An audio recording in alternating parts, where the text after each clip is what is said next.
Gužve i dobra zabava na karnevalima, ali i na festivalu kave i čokolade u Zagrebu. Ovakav odaziv posjetitelja umjetnički paviljon nikada nije zabilježio. Lea, zašto ste došli? Pao nam je šećer. Ova violina mi je jako lijepo. Hoćete dati 70 kuna supruzi za violinu? To je 10 eura, pa... I šteta je nekako to jest. Ja bi to održala dok bi god moglo stajati. Sada pravimo Svetoga Vlaha, crkvu Svetoga Marka, katedralu, kamenita vrata. Koliko će to imati grama?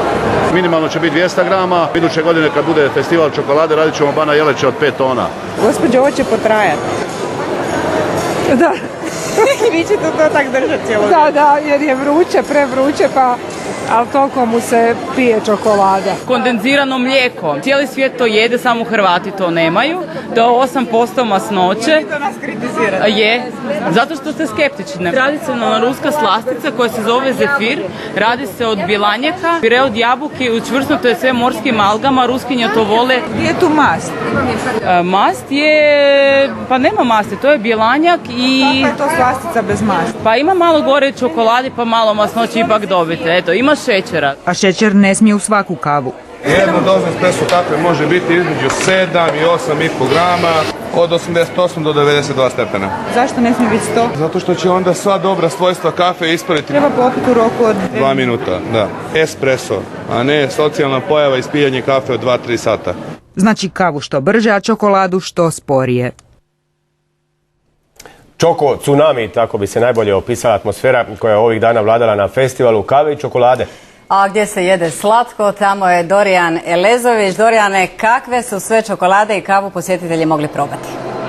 Samo najbolje i to iz cijeloga svijeta. Od gužvi teško je bilo doći do slasnog zalogaja ili do gutljaja dobre kave, pa smo se mi digli iznad svega i evo nudimo vam pogled iz ptičje perspektive. Ovo je središte svih zbivanja. Od organizatora smo dobili informaciju da je prodano više od 10 tona čokolade, ispijeno više od 10 hektolitara kave, više od 100.000 ljudi je ovuda prošlo, dolazili su autobusima iz susjednih zemalja. Ipak najpopularnije čokolade bile su one domaće sa drniškim pršutom i sa čvarcima, pile su se kave s različitim aromama, a festival je okupio i brojne svjetske umjetnike, pa smo mogli gledati i umjetnička djela načinjena od čokolade i od kave. Bila je ovdje i profesionalna gatara koja je ljudima proricala budućnost iz šalice kave. Eto, ja sam uživao u raznim slasticama, u raznim okusima, ali ipak nisam imao hrabrosti zaviriti u budućnost.